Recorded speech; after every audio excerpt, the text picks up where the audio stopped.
सारे भाइयों को राम राम। कोई हो कहीं से हो, कोई घंटा फर्क नहीं पड़ता। यही आए थे बिग बॉस की पूरी टीम। अच्छा, मैंने मना कर दिया। सभी को राधे राधे। मैं आशा करता हूँ सभी अच्छे होंगे। आज हम बात करने वाले हैं हमारे कुछ फेमस लोगों के बारे में जो कि बिग बॉस 18 में अभी हाल ही में गए हैं। काफी लोग गए हैं जिनके हम आपको टू फेसेस दिखाएंगे। मतलब कि दोगले जो लोग होते हैं जिनको हम बोलते हैं दोगले, दोगली बातें करने वाले, डबल में बात करने वाले, वो लोगों के बारे में हम इस वीडियो में करेंगे एक्सपोज।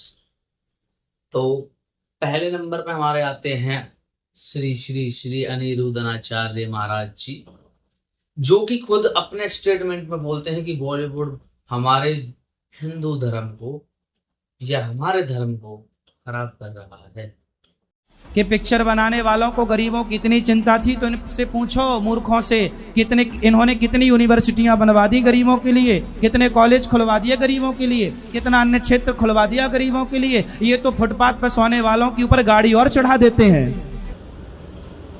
अगर बॉलीवुड हमारे हिंदू धर्म को खराब कर रहा है वो हमें भी पता है, सबको पता है, तो आप अपने स्टेटमेंट से बदले क्यों? आप क्यों वहां पर पहुंच गए? तो डॉक्टर बाबू जी, ये जो आप बता रहे थे, आप कहाँ से हो?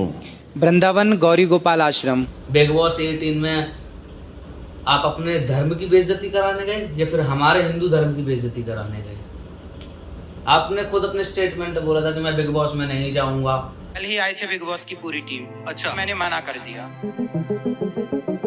ये ज्यादा चार्ज दे दिया वो। अरे बाप रे, ये तो धोती खोल रहा है। और दूसरे हमारे रजत दलाल जी, जो कि कोई अगर लड़का उनके बारे में कोई बच्चा कोई फालतू बोल दे या कुछ भी बोल दे तो वो रिएक्ट कर जाते हैं। ऑनलाइन गैंगस्टर बस ढंग से चल, अच्छे से। रजत दलाल मेरे पापा है और मस्ती में मैंने अपनी। अब वो बिग बॉस 18 में चले गए तो सबसे हाथ जोड़कर बोल रहे हैं कि मुझे जिताइए। क्यों जिताएं भाई? जो इंसान किसी की बात सहन नहीं कर सकता वो उस इंसान को मैं तो वोट नहीं करूंगा, और ना ही मैं अनिरुद्धनाचार्य जी को करूंगा जो कि धर्म की आड़ में वो अपने लाइफ स्टाइल को जी रहे हैं।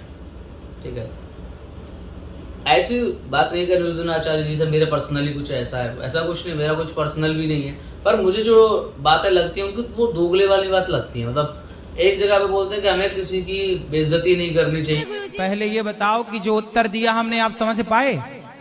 अरे यहाँ बहुत हल्ला कर रहे हैं सब। नहीं, आप हल्ला नहीं हो रहा। आप किसी का अपमान करके क्या स्वयं का सम्मान बढ़ा सकते हैं? और कहीं कहीं मैं देखता हूँ जैसे वीडियोस में तो वो खुद ही लोगों की बेइज्जती भी कर देते हैं। ठीक, दूसरा ये कि आप सिद्ध पुरुष हैं, आप भाई भक्ति भाव रखने वाले इंसान हैं, तो आपकी तो वह जगह ही नहीं है, उस जगह पर आपको जाना नहीं चाहिए, क्योंकि वहां आपके धर्म का भी मजाक बनाया जा सकता है, आपका भी मजाक बनाया जा सकता है।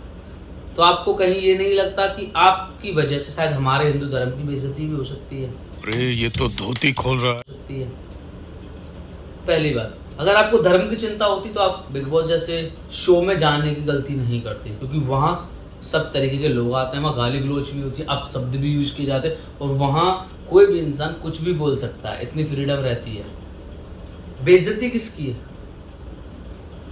हमारी, हम वृंदावन वालों की, मथुरा वालों की, हम लोगों की तो बेइज्जती है कि वृंदावन का व्यक्ति एक अच्छे लेवल पे आकर हाइप बनाकर एक अच्छे लेवल से बन के गए और वहां जाकर क्या कर रहे हैं।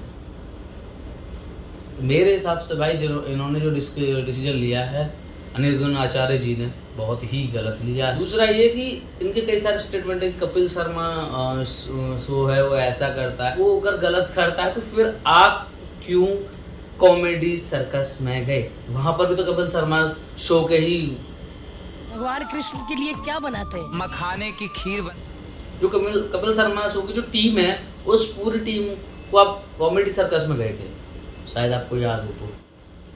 बाबा जी का एक मीम बड़ा वायरल हुआ था, वैसे तो काफी सारे मीम वायरल होते रहते हैं, पर उनका एक मीम वायरल हुआ था कि अरे ये तो इनकी तो लड़कियां ऐसे रहती हैं, इन्होंने कुछ कल्चर्स के ऊपर भी कुछ बातें बोली थी, कपड़ों के ऊपर भी कुछ बातें बोली थी, दिया था सलमान खान के अगेंस्ट ही दिया था कि लोग गाड़ी चलाते हैं सड़कों पे चढ़ा देते हैं।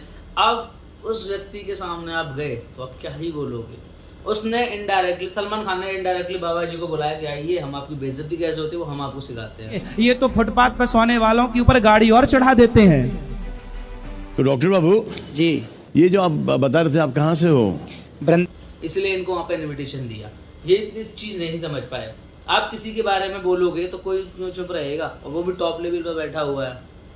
दूसरा, वो उनकी थिंकिंग है अनिरुद्ध आचार्य जी की कि वो किस पर्पज से गए, उनका माइंड कॉन्सेप्ट क्या था हमें नहीं पता, बट जो मेरे माइंड से था मैंने अपनी बात रखी, मैं अपने पॉइंट ऑफ व्यू से मुझे यही लगता है उनका जो फैसला था वो अभी भी गलत ही है, उनको ये फैसला नहीं लेना चाहिए था। दूसरा ये कि भाई रजत दलाल से हम क्या ही बोल सकते हैं, वो तो वैसे उसे छत्तीसगढ़ बिरादरियों से कोई मतलब नहीं। वो अपने स्टेटमेंट में उसने भी बोला था कि मुझे कोई कहीं से फॉलो कर रहा, मुझे घंटा फर्क नहीं पड़ता। ये भाई सारे भाइयों को राम राम, कोई हो कहीं से हो कोई घंटा फर्क नहीं पड़ता। मतलब इनडायरेक्टली तो तुमने अपने फॉलोअर्स की ही बेइज्जती कर दी ना, इनडायरेक्टली तो अपने फॉलोअर्स से ही गाली दी है। दलाल वलाली छोड़ो, थोड़ा अपना बाई फेस और अच्छा फेस बना के चलो यार। बस आज के लिए इतना ही।